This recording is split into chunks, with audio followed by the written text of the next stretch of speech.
আপনার ভোট আপনি কাকে দিবেন। ভোট হলো একটা জাতির সবচেয়ে দামি একটা সম্পদ। সেই সম্পদ দামি জায়গায় ভালো ব্যক্তিকে দিলে দামি জায়গায় কাজে আসবে। আর আসসালামু আলাইকুম ওয়া রাহমাতুল্লাহ। প্রিয় দেশবাসী, সকলকে জানাচ্ছি আমার পক্ষ থেকে সুস্বাগতম এবং অভিনন্দন।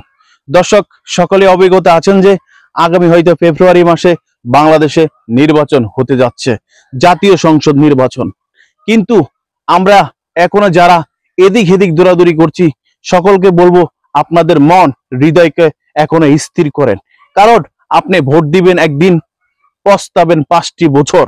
আর সঠিক সিদ্ধান্ত নিয়ে ভোট দিবেন একদিন, সুখী থাকবেন 5টি বছর। চিন্তা ভাবনা করে নেবেন আপনার ভোট আপনি কাকে দিবেন। ভোট হলো একটা জাতির সবচেয়ে দামি একটা সম্পদ।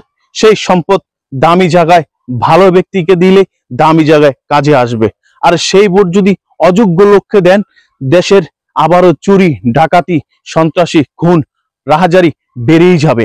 আর যদি ভালো ব্যক্তিকে আপনার মূল্যবান ভোট দিয়ে যদি সংসদে যাওয়ার মতন যদি সুযোগ করে দিতে পারেন, তাহলে সেই ব্যক্তির ভোটে পুরা দেশ ও জাতি সুন্দর পরিবেশে বাঁচতে পারবে।